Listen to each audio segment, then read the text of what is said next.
Hey, what's up guys, it is Game Fanatic Cook, and before we really get into the meat of this video, which is what the title of the video, before we get into talking about that, I just want to say thank you for 100 subscribers. That is absolutely awesome that we've already hit 100 subscribers. This channel is only about a month and a half old, I think, or at least a month and a half since I started posting content, so it's absolutely amazing. I really appreciate you guys, and if this is your first video, why don't you like and subscribe, get on the bandwagon, baby, because we're killing it right now. You know what I'm saying? I just want to say, again, thank you to everyone that's been commenting and already subscribed. I really appreciate it, guys. You guys are all goats. Anyway, now that we got that out of the way, let's go ahead and talk about what this video is about. And that's that Monster Hunter maps really don't make sense to me. And now, I'm not talking about how the maps are designed. I think almost most Monster Hunter maps are pretty sweet, really fun to run around and explore, and they all kind of make coherent sense, like from one area to another. All the areas make sense and they all work together well. That's not what I'm talking about.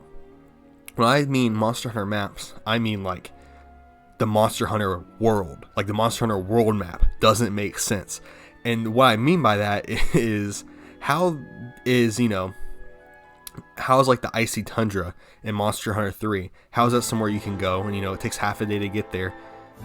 Based off like the villagers and the requests, like the trading ships, they go out and traveling somewhere counts as half a day, so you can assume it takes half a day to get to the icy tundra. How's that also within half a day to the sandy plains? Like, how is the Monster Hunter world shaped? Surely not a sphere, because that wouldn't make sense. Because how is the tundra just a day's travel from the sandy plains, which is a desert? How are they just a day apart? That doesn't make sense. It doesn't make sense, guys. And saying they're a day apart is the longest destination you can get, to be honest.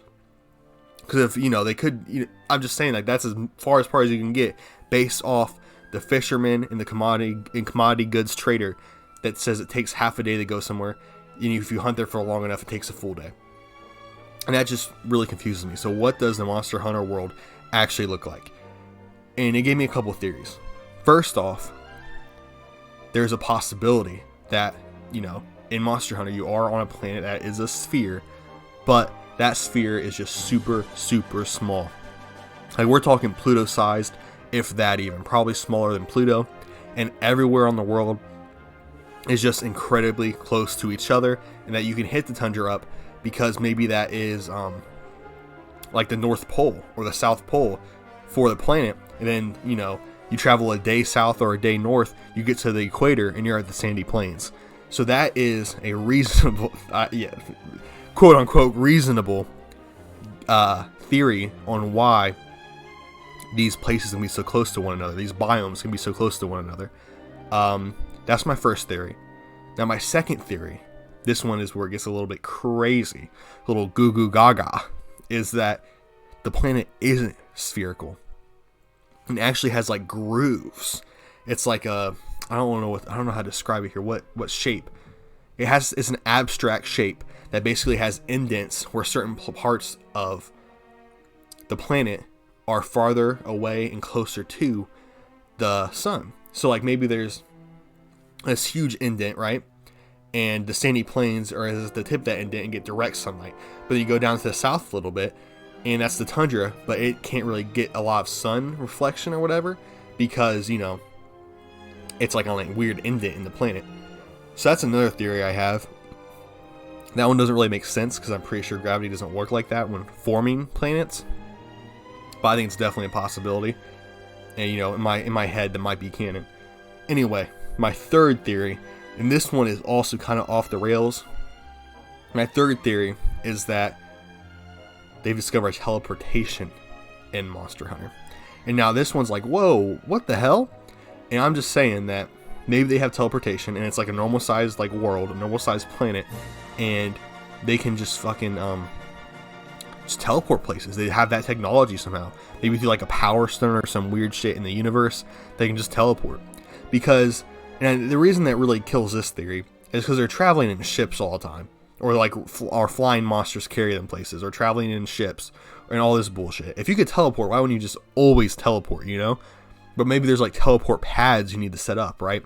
there's a teleportation pad in each of these, you know, like big cities and stuff. So that could actually make sense, because maybe you teleport close to Cine Plains and then you get a ride from a wyvern, one of those little bird things, to the Cine Plains camp. Same for the tundra and shit like that. So in reality, you're just teleporting places and then taking a short travel time to get to like the Pacific camps or areas to hunt.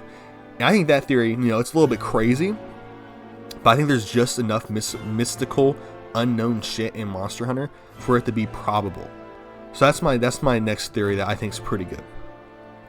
Now, these are all crazy theories. You know, I put my fucking tinfoil hat on for these babies.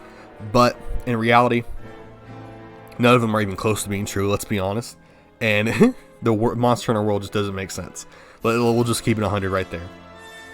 It just doesn't make sense. If you ask a developer, I'm guessing they'll tell you the Sandy Plains and Tundra are very far apart.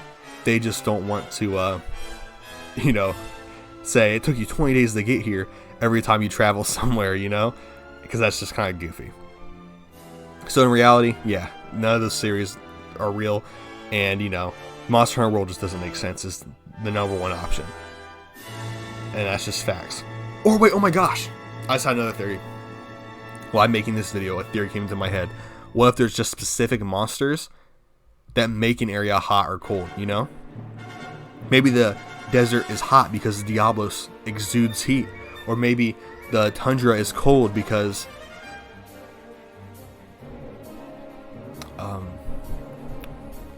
a monster that is cold exudes coldness. You know what I'm saying? That's a pretty good theory, isn't it? But in reality, yeah, guys, I thought this was a fun little video. Come up with some crazy tinfoil hat theories, you know. And let me know what you guys think. Why is the world like this? How can you get to the Sandy Plains and Tundra both so quick? And that's just an example in Monster Hunter Tree, obviously. I guess an example in Monster Hunter World would be the Iceborne area, and also the Sandy Plains. What's the desert area called in Monster Hunter 3? Is it also called the Sandy Plains?